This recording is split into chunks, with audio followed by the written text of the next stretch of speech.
ओम सहना भवतु सहनौ भुनक्तु सह वीर्यं करवावहै तेजस्विनावधीतमस्तु मा विद्विषावहै। ओम शांति शांति शांति। हरि ओम। भगवान श्री रामकृष्ण देव, भगवती माँ शारदा जी और स्वामी जी को प्रणाम अर्पित करता हूँ। मेरे गुरुदेव पूजनीय स्वामी भूतेशानंद जी महाराज को हमारा प्रणाम है। आज और आप सबको प्रणाम मेरा। आज हम लोग एक शॉर्ट वीडियो में एक बहुत सुंदर ग्रंथ है, हमारे रामकृष्ण संघ के षष्ठ अध्यक्ष पूजनीय स्वामी विरजन जी महाराज का ग्रंथ है, परमार्थ प्रसंग, टुवर्ड्स गोल सुप्रीम। इंग्लिश में था ओरिजिनली, बंगाली में परमार्थ प्रसंग, तो हिंदी में भी परमार्थ प्रसंग है। ये साधकों के लिए है, प्योरली फॉर साधकस। ये महाराज विरजन जी महाराज बहुत बिजी रहते थे, तो कभी कोई इसको प्रश्न करते थे, कोई आते भक्त मिलते थे, उसको उनके आंसर्स को रिकॉर्डिंग कर लिया जाता था। तो कोई लिख लेते थे। उस समय में रिकॉर्डिंग तो थी नहीं उस समय में। तो ये भगवत प्राप्ति के लिए साधक के गुण हम पढ़ेंगे आज, थोड़ा सा शॉर्ट में है। तो 6 गुण हैं, 5 गुण हैं। तो मैं आप पढ़ता हूँ नंबर। भगवत प्राप्ति के लिए साधक के गुण, क्योंकि हम लोग साधक हैं सारे, जो दीक्षा लिए हैं, जो आध्यात्म मार्ग में हैं, वो साधक ही है। और साधक के कुछ आवश्यक गुण होते हैं, कोई भी साधक नहीं हो सकता है। आध्यात्म मार्ग चलने के लिए कुछ नियम कानून होते हैं, वो मैं अभी बात करेंगे। नंबर 1 है धैर्य, अध्यवसाय, देह और मन की पवित्रता, तीव्र आकांक्षा या व्याकुलता, और 5वां है षट संपत्ति, अर्थात शम, दम, उपरति, तितिक्षा, श्रद्धा और समाधान। ये गुण है षट संपत्ति, 6 ट्रेजर्स है ये। पहले धैर्य चाहिए, पेशेंस। साधना को ऐसा नहीं कि हमने शुरू की और समाप्त हो गया, उसके इमीडिएटली फल मिल जाएगा, नहीं। हमको लगातार हमारा कर्तव्य पे आगे बढ़ना है। जितनी साधनाएं कड़ी है वो सबको गुरु का निर्दिष्ट जो उपाय है दीक्षा के समय में गुरु देते हैं, किंबा हमारे शास्त्र में जो पद्धतियां हैं उसके हमारे पर ठीक उस साधन पर प्रदान पर चलना है। वो भी ईश्वर की कृपा अगर होगी तो हमको सफलता मिलेगी। कोई ज़रूर नहीं कि हमने, ये कोई दुकानदारी तो नहीं है लेन देन कि हमने इतना जप किया, इतना साधना की तो हमको फल मिल जाना चाहिए, भगवत प्राप्ति हो जाएगी। नहीं, कोई आवश्यकता नहीं है। माँ शारदा बोलती है तुम्हारे कर्तव्य करे जाओ बेटा। उनकी ठाकुर की जब इच्छा, जब ईश्वर की जब इच्छा होगी तब वो कृपा करेंगे। उनकी कृपा की आवश्यकता है, नहीं से नहीं होगा। तो हमको पेशेंस चाहिए। और स्वामी जी बोलते थे पेशेंस, प्यूरिटी एंड परसिवियरेंस। पवित्र जीवन, पवित्रता रहनी चाहिए, धीरज, धैर्य, प्रचंड धैर्य रहना चाहिए। और अध्यवसाय मतलब कर्मशीलता, लगातार हमको साधना में निवृत्त नहीं होना चाहिए। साधना तो हमेशा लगे रहना चाहिए, चाहे हमको फल मिले या ना मिले। हम तो पवित्रता की तरफ जा ही रहे हैं। अगर ईश्वर प्राप्ति नहीं भी हुई, भगवत प्राप्ति नहीं भी हुई भी इमीडिएटली, तो भी हमारे पवित्रता बढ़ती है हमारे। तो इसे वजह धैर्य नंबर 1 हम बहुत संक्षिप्त में चर्चा कर रहे हैं। नंबर 2 ये अध्यवसाय, उसी में ही है। अध्यवसाय मतलब काम करते रहना चाहिए लगातार, कभी भी नॉन स्टॉप करना चाहिए। कभी ये सोचना भी नहीं चाहिए पीछे मुड़ के कि मेरे को मिला या ना मिला। पूजनीय स्वामी ब्रह्मानंद जी महाराज, शिवानंद जी महाराज, जितने से बड़े बड़े ब्रह्मज्ञानी हो चुके हैं, हमेशा साधकों को, उनके शिष्यों को बोलते थे कि मैकेनिकली भी you go on doing japam and प्रार्थना। जप, ध्यान और प्रार्थना ये सब लगातार चलते रहना चाहिए, चाहे तुमको कोई सफलता मिले या ना मिले। तो अध्यवसाय मतलब कर्मशीलता। कोई भी हम रुकना नहीं चाहिए कभी भी कि नहीं मिला, खिन्न होकर मन में कुछ कष्ट हो रहा है कि नहीं मिल रहा है, काहे को क्यों करूँ। कई लोग होते हैं जा मैं तो इतना सारे किया, नहीं हुआ, छोड़ दिया। छोड़ देने से नहीं होगा। नंबर 3 देह और मन की पवित्रता, ये बहुत आवश्यकता है। ब्रह्मचर्य के पालन, मन की पवित्रता, मनसा वाचा कर्मणा, हमको ब्रह्मचर्य का होना, पालन करना पड़ेगा। पवित्रता, अपवित्र चिंतन मन में न आए, अपवित्र वाणी हम कभी ना बोले और अपवित्र कर्म न करें।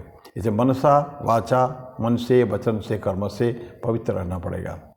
बहुत बड़े कंसेप्ट है पवित्रता। अपवित्र भाव भी कभी स्पर्श न करें, टच भी, टेंजेंशियली भी टच करके न जाए। स्वामी जी बोलते थे अपवित्र भावना मुझे टेंजेंशियल भी कभी टच नहीं किया, कभी भी स्पर्श भी नहीं कर पाया। इतनी अपने ऊपर full 100% control is so necessary for sadhana. थोड़ी देर अपवित्र होने से नहीं होता है। बताइए, ये तो पहले मन की पवित्रता, फिर शरीर की पवित्रता। शरीर की पवित्रता फिर भी हम लोग मेंटेन कर सकते हैं।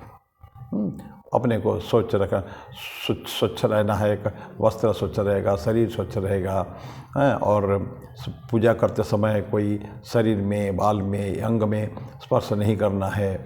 ये सब जो ट्रेडिशंस उसको तो फॉलो कर सकते हैं, लेकिन इम्पोर्टेंट है मन की पवित्रता, वो ज़्यादा बहुत महत्वपूर्ण है। मन अगर हमारा अशुद्ध हो गया तो फिर बुद्धि सब अशुद्ध हो जाएंगी। तो बोलते हैं कि अध्यवसाय देह और मन की पवित्रता, शरीर का भी और मन की पवित्रता। नंबर 4, तीव्र आकांक्षा या व्याकुलता। That is very important. व्याकुलता बहुत ही, तो मैंने तड़प होना चाहिए कि यस ईश्वर प्राप्ति मुझे नहीं होने से, जैसे पता है ना, कोई हमको नाक पकड़ के नीचे पानी में डुबा दे और थोड़ी देर रखे, जैसे कहानी है गुरु ने अपने शिष्य को रखा था, जानने के लिए कितना देर रह सकता है वो। तो जो उठाया, काफ़ी देर के बाद उठाया, एकदम ही वॉज गैस्पिंग फॉर ब्रीथ, छटपट कर रहा था बिल्कुल सांस के सिलों में, सांस रुक रहा था अंदर पानी के अंदर। तो उठा के गुरु पूछते हैं कैसा लग रहा था? बोले कैसा लग रहा था, बस मर जाऊंगा, बिल्कुल एकदम छटपट कर रहा था उसके लिए। तो बोला बस यही व्याकुलता अगर भगवत प्राप्ति के लिए रहे, साधना के लिए रहे, तो तुमको ईश्वर प्राप्ति हो सकती है। तो ऐसा है तीव्र आकांक्षा, व्याकुलता। स्वामी जी ठाकुर बोलते हैं अगर व्याकुलता जब आ गई तो समझ लो जो सूरज किरण आने के बाद, सूर्य उदय के बाद जो अभ्युदय होता है, माने अरुणोदय, लालिमा जो छा जाती है पूर्वाकाश में, वो इस पर थोड़ी देर में सूर्य उदय होने वाले हैं। ऐसा ये एक जो इंडिकेशन है।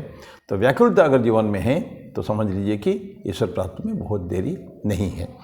ये तीव्र आकांक्षा इच्छा होनी चाहिए। बहुत सुंदर सुंदर कहानियाँ उसके ऊपर है। और 5वां अंतिम में षट संपत्ति, 6 ट्रेजर्स क्या है? शम, अंतकरण की स्थिरता, मन की। शम और दम को साथ में बोलते हैं हम लोग, शम दम। शम मतलब मन की स्थिरता, मन का control. Mind should be perfectly under control, क्योंकि मन से ही हमारा सब जितना कार्य होता है, चिंतन, वाक्य, कार्य सब मन से ही होता है। अब माइंड अगर कंट्रोल में है तब we are perfectly under control. Swami ji बोलते हैं मुझे अगर दोबारा शिक्षा लेनी पड़े और मुझे कुछ कहना है उसके ऊपर, तो मैं कभी भी फैक्ट का इकट्ठा नहीं करूँगा, मैं एकत्रित नहीं करूँगा। मैं पहले मेरे मन एवं इंद्रियों को संयत करूँगा। And when the instrument is ready I can procure anything at will. मैं इच्छा से जब हमारा अंतःकरण तैयार हो जाएगा, मन अगर हमारा कंट्रोल में है, बुद्धि अगर कंट्रोल में है, इंद्रियां अगर कंट्रोल में है, तो मैं जो चाहे बाद में मैं उसको ले सकता हूँ। तो पहले मैं क्या करूँगा? मन को कंट्रोल करूँगा। तो ये बोलते हैं कि शम मतलब अंतःकरण की स्थिरता, अस्थिर नहीं होना चाहिए। अंतःकरण, मन, बुद्धि, चित्त, अहंकार, अंतःकरण, ये 4 एक ही चीज़ का 4 पहलू है। मन संशयात्मिका, बुद्धि निश्चयात्मिका, चित्त है स्टफ जिसके ऊपर सारी से स्टोर्ड है, और अहंकार होता है, मैंपन जो होता है, तो ये अहंकार। तो मन, बुद्धि, चित्त, अहंकार, ये 4 अंतःकरण है, उसमें स्थिरता चाहिए, अस्थिर नहीं होना चाहिए। देन दम, इंद्रिय निग्रह, बहुत इंपॉर्टेंट है। शब्द, स्पर्श, रूप, रस, गंध, ये 5 हमारे इंद्रियां हैं। 10 इंद्रियां, वैसे तो 10 इंद्रियां हैं। तो 5 कर्मेंद्रिया, 5 ज्ञानेंद्रिया, ये जो 5 जो है 10 को हमें हमेशा कंट्रोल में रखना है। इंद्रिय निग्रह, ये जैसे घोड़े होते हैं ना, यमराज बोलते हैं नचिकेता को कठोपनिषद में कि जैसे 5 घोड़े constantly they are running, continuously they are running, किसके ऊपर? अपने विषय वस्तु के ऊपर। आँखें उनका विषय वस्तु देखने वाला दृश्य जो है, कान श्रव्य जो श्रवण करने वाली चीज़ है। प्रत्येक इंद्रियां, शब्द, स्पर्श, रूप, रस, गंध जो है अपने ही ये 5 घोड़े हैं, लगातार दौड़ रहे हैं। लेकिन उसको हमको पकड़ना पड़ेगा उसको। तो निग्रह, इंद्रिय निग्रह। और इंद्रिय निग्रह अगर हो गया तो फिर मन कहीं जाएगा ही नहीं। फिर उस मन को अगर माइंड अगर फुल्ली अंडर कंट्रोल, इंद्रिय कंट्रोल, तो मन सारे इंद्रियों को स्वामी है, वो लीडर है। जब बाकी किसी को कोई लेना देना नहीं है तो मन अब now it is free for sadhana. तो इसे इंद्रिय निग्रह। उपरति विषय आसक्ति त्याग, आसक्ति नहीं रहे विषय कर्म। ठीक है, भोजन करना ठीक है, नो प्रॉब्लम। कुछ देख लिया, देखने की इच्छा को देख लिया, खाने को भी कुछ इच्छा खा लिया, लेकिन फिर उसके ऊपर स्पृहा नहीं होनी चाहिए, आसक्ति नहीं होनी चाहिए। बारंबार वो थॉट्स, चिंतन मन में नहीं आना चाहिए कि मैंने ये खाया था, मैंने ये खाना है, ये मुझे चाहिए, वो मुझे चाहिए। ये चीज़ कभी जीवन में नहीं होना चाहिए कभी भी। तो बोलते उपरति, इंद्रियों को बाहर जाने नहीं जाना, स्टॉप इट। उनका जो डिस्ट्रैक्शन जो होता है, बाहर बहिर्मुखी गति जो है मन का, इंद्रियों का, उसको रोक देने का है। By will power, strong will power, इच्छा से, प्रबल इच्छा शक्ति से उसको हम जाने से रोक सकते हैं। ये हमारे पास रहेगा। माई instrument, it will be with me. मेरी ये उपकरण मेरा है, ये मन बुद्धि चित्तांकर सब मेरे ही हैं, तो मेरे पास रहेंगे। ये भावना, दिस इज कॉल्ड उपरति। देन तितिक्षा, बहुत इंपॉर्टेंट है, अविचलित रहना, सहनशीलता। बोलते हैं कि सब तरह के दुखों में अविचलित रहना। दुख आएंगे जीवन में, सुख आएंगे, दुख आएंगे, लेकिन उसमें परेशान नहीं होने का है, विचलित नहीं होने का है, एजिटेटेड नहीं होने का है उसमें। तो क्योंकि बोलते हैं कि सभी तरह के दुख में अविचलित रहना। तितिक्षा सहनशीलता, ये सहनशीलता के डेफिनेशन, तितिक्षा का डेफिनेशन है, सहनम सर्व दुखानाम अप्रतिकार पूर्वकम चिंता विलाप रहितम सा तितिक्षा निगद्यते। तितिक्षा से सारे दुखों को सहनम सर्व दुखानाम, सारे दुखों को सहन करना, और प्रतिकार पूर्वक, प्रतिकार नहीं करना, उसका रिटर्न नहीं, एक्सेप्ट कर लेना, ग्रहण कर लेने का है, और चिंता नहीं करने का, विलाप भी नहीं करने का। तो ये होता है तितिक्षा, सा तितिक्षा निगद्यते। तो जीवन में बहुत सहनशीलता चाहिए, बहुत तकलीफ आ सकती है जीवन में, उसको सहन कर लेने का है। श्रद्धा, गुरु और शास्त्र वाक्य में विश्वास। श्रद्धा मतलब भक्ति नहीं है, सब तो एक विश्वास गुरु के पर। शास्त्रस्य गुरुवाक्यस्य सत्य बुद्धि अवधारणा, इसको श्रद्धा कहते हैं। सा श्रद्धा कथिता सद्भिः यया वस्तु उपलभ्यते। श्रद्धा मतलब शास्त्र में, ये शास्त्र पक्का है, ये वॉट एवर शास्त्र से, समवेद, अथर्ववेद, ऋग्वेद, यजुर्वेद जो बोलते हैं हमारे उपनिषद जो है, तो वो सब पक्के वाक्य है, पक्का, इट इज शाश्वत सत्य है। उस वाक्य में विश्वासपूर्ण, I believe it to be true, I believe it to be, ये सत्य है, ये मेरी पक्का विश्वास है। ये हो गया शास्त्र में। और गुरु में विश्वास, गुरु जो कहते हैं दैट इज फाइनल, उसके ऊपर कोई चिंता नहीं।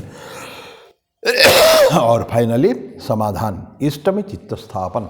इष्ट में हमारे जो दीक्षा लिए हुए हैं, एक इष्ट देव है, दीक्षा न भी लिए हैं, एक मानते हैं जो हमारे मुख्य है, डीटी, जिसके ऊपर पूरी श्रद्धा हमारी है। लेकिन हम लोग दीक्षित हैं, एक संघ से दीक्षित है, रामकृष्ण देव हमारे इष्ट देव है। इष्ट निष्ठा होनी चाहिए जीवन में, जो वही हमारे मुख्य है, वही हमारे भगवान है। हम पूजा करेंगे सबको, भगवान श्री राम को, भगवान श्री कृष्ण को, माँ काली को, दुर्गा को, हनुमान जी को, एवरीथिंग, सबको पूजा कर सकते हैं, करें श्रद्धा के साथ, विश्वास के साथ। लेकिन फिर जब इष्ट निष्ठा की बात आएगी तो श्री रामकृष्ण हमारे भगवान हैं। ये होता है इष्ट में चित्त का स्थापन, इससे समाधान। तो इस तरह की ये हम लोगों ने अत्यंत संक्षेप में, ये तो एक एक के ऊपर लंबे समय चर्चा हो सकती है, लेकिन ये फिर पढ़ लो। भगवत प्राप्ति के लिए साधक में ये गुण आवश्यक है, धैर्य, अध्यवसाय, देह और मन की पवित्रता, तीव्र आकांक्षा या व्याकुलता, षट संपत्ति अर्थात शम, दम, उपरति, तितिक्षा, श्रद्धा और समाधान। तो ये सारे गुण आवश्यक है साधन के आगे बढ़ने के लिए। तो हम सबको इसको पालन करना चाहिए। जो साधक गण जो है इसके ऊपर ध्यान रखें। ये बिरजानंद जी का ये जो परमार्थ प्रसंग का, it is the first section, पहला शुरुआत यहीं से वो करते हैं। तो बाद में कभी इस तरह के कुछ अच्छी लें, 352 सेक्शन उसमें है, कुछ 7, 8, 10 चीज़ सेलेक्ट करके हम लोग धीरे धीरे उसके ऊपर चर्चा करेंगे। सीरियल ऐसी मेरी इच्छा है। वैसे तो बहुत सारे सब समय लगेगा, लेकिन जितना संभव हो सके हम लोग करेंगे। मैं मेरी वाणी को ही विराम दूँ, फिर आगे मिलेंगे। ओम शांति शांति शांति। हरि ओम तत्सत। श्री राम कृष्णार्पणमस्तु।